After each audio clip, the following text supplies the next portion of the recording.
ఏయ్, ఇక్కడ నేనే కింగ్. నేను పెట్టినవే రూల్స్.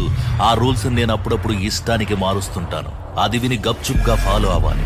అది వదిలేసి ఏదైనా పిచ్చి పనులు చేయాలని చూసావు, నిన్ను ఖండాలుగా నరికి విసిరి పారేస్తాను.